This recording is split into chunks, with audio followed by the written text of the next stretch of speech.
여러분, 성경 전체를 관통하는 하나의 거대한 키워드를 꼽으라면 뭘까요? 바로 언약입니다. 지금부터 이 엄청난 약속의 이야기가 어떻게 시작해서 또 어떻게 완성되는지 한번 같이 따라가 보시죠. 자, 이 질문 한번 보세요. 단 하나의 약속이 인류의 역사를 바꿀 수 있을까? 사실 이게 어쩌면 성경 전체가 던지는 질문 아닐까요? 지금부터 그 약속이 어떻게 이야기의 진짜 주인공이 되는지 한번 들여다보겠습니다. 자, 그럼 언약이라는 게 도대체 뭘까요? 우리가 보통 생각하는 계약이랑은 완전히 다른 개념이에요. 이건 뭐 동등한 두 사람이 만나서 사인하고 도장 찍는 그런 게 아닙니다. 슬라이드에 나온 것처럼 이건 마치 절대 권력을 가진 왕이 먼저 자기 백성에게 손을 내미는 것과 같아요. 내가 너희와 관계를 맺고 싶다 하면서 먼저 다가와서 맺는 아주 신성한 약속인 거죠. 물론 여기엔 엄청난 축복이 따르지만 동시에 지켜야 할 책임도 당연히 따라오고요. 모든 위대한 이야기에는 시작점이 있잖아요. 이 거대한 언약의 이야기도 마찬가지입니다. 아주 기초적인 두 개의 약속에서부터 시작되는데요. 바로 생명과 백성에 대한 약속입니다. 이야기의 첫 장은 노아의 방주에서 열립니다. 모든 걸 그냥 쓸어버리고 새로 시작할 수도 있었지만 대신 모든 생명을 보존하겠다는 약속을 먼저 하십니다. 이게 첫 번째 단계고요. 그리고 이 약속의 스케일이 아브라함에게 와서 확 커지는 거예요. 이제 단순히 생명을 보존하는 걸 넘어서 한 사람을 통해 위대한 민족, 나라를 만들겠다는 구체적인 계획으로 발전하는 거죠. 약속이 점점 더 뚜렷해지는 게 느껴지시죠? 자, 여기서 진짜 흥미로운 게 뭐냐면요. 바로 코페르라는 단어예요. 이게 방주에 칠했던 역청을 가리키는 말인데 이게 물의 심판으로부터 배 안의 생명을 보호했잖아요. 근데 나중에 이 단어가 죄를 덮어서 심판으로부터 구원하는 바로 그 속죄의 개념과 연결된다는 겁니다. 와, 이건 뭐 첫 약속에서부터 이미 마지막 구원의 그림자가 살짝 비치고 있었던 셈이죠. 자, 아브라함에게 약속했던 민족이 이제 생겨났습니다. 그럼 그 다음은 뭘까요? 이제 이 사람들이 어떻게 하나의 나라로서의 형태를 갖추어 가는지 그 과정을 한번 살펴보겠습니다. 한 나라가 제대로 서려면 꼭 필요한 게 두 가지가 있죠. 바로 법과 통치자입니다.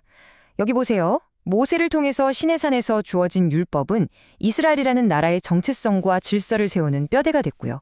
그리고 다윗에게 주어진 왕의 약속은 이 나라를 이끌 리더십의 기틀이 됐습니다. 이렇게 법과 왕이라는 두 개의 큰 기둥으로 나라의 모습이 점점 완성되어 가는 겁니다. 그런데 말이죠. 여기서 이야기가 갑자기 삐걱거리기 시작합니다. 이렇게 완벽해 보였던 율법과 왕이라는 시스템이 와르르 무너져 내리기 시작한 거예요. 왜 그랬을까요? 결국 인간의 실패 때문이었습니다. 약속은 깨져버렸고 바로 이 지점에서 이야기는 가장 큰 위기를 맞게 됩니다. 이제는 뭔가 완전히 새로운 해결책이 필요해진 거죠. 그리고 바로 여기 이야기의 클라이맥스입니다. 이전에 흩어져 있던 모든 약속들이 마침내 한 점으로 모이는 순간이죠. 한번 생각해 보세요. 노아에게 약속했던 생명의 보존, 아브라함에게 약속했던 위대한 민족, 모세의 율법, 그리고 다윗의 왕조, 이 모든 퍼즐 조각들이 사실은 단 하나의 거대한 그림을 완성하기 위한 거였다면 어떨까요? 맞습니다.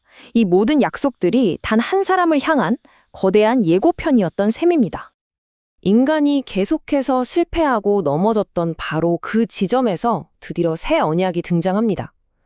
근데 이건 이전과는 완전히 달라요. 인간의 노력으로 지키는 게 아니라 하나님이 직접 그 값을 치르는 방식으로 맺어집니다. 이 구절처럼요. 그의 피가 바로 깨어진 약속을 완벽하게 다시 잇는, 그리고 영원히 지워지지 않을 도장이 되는 겁니다. 이것이 바로 이 모든 이야기의 정점, 클라이맥스인 거죠.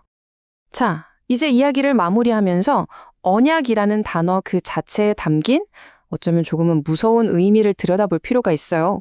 왜냐하면 여기엔 단순히 축복만 있는 게 아니거든요. 바로 약속의 양면성, 축복과 심판에 대한 이야기입니다.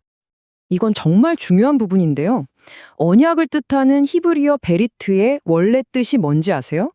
바로 자르다입니다. 좀 섬뜩하죠? 이게 고대의 조약을 맺을 때 짐승을 반으로 쪼개고 그 사이를 양쪽이 지나가던 의식에서 유래했어요. 그 의미가 뭐였냐면 만약 내가 이 약속을 어기면 나도 이 짐승처럼 쪼개져도 좋다는 말 그대로 목숨을 건 맹세였던 겁니다.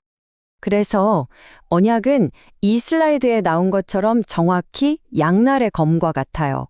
한쪽 날은 하나님과의 관계, 보호, 구원이라는 엄청난 축복을 향하지만 다른 쪽 날은 약속을 깼을 때 따르는 파괴와 단절, 즉 심판을 향하고 있는 거죠. 이건 그냥 가벼운 약속이 아니라 존재 자체를 거는 정말 무거운 맹세였던 겁니다. 이 수천 년 전의 언약 이야기는 결국 오늘을 살아가는 우리에게 하나의 질문을 던지는 것 같아요. 여러분의 삶을 이루고 있는 약속들은 뭔가요? 그리고 그 약속들을 지키고 또 때로는 깨뜨리는 그 선택들이 지금의 나라는 사람을 어떻게 만들어가고 있다고 생각하시나요?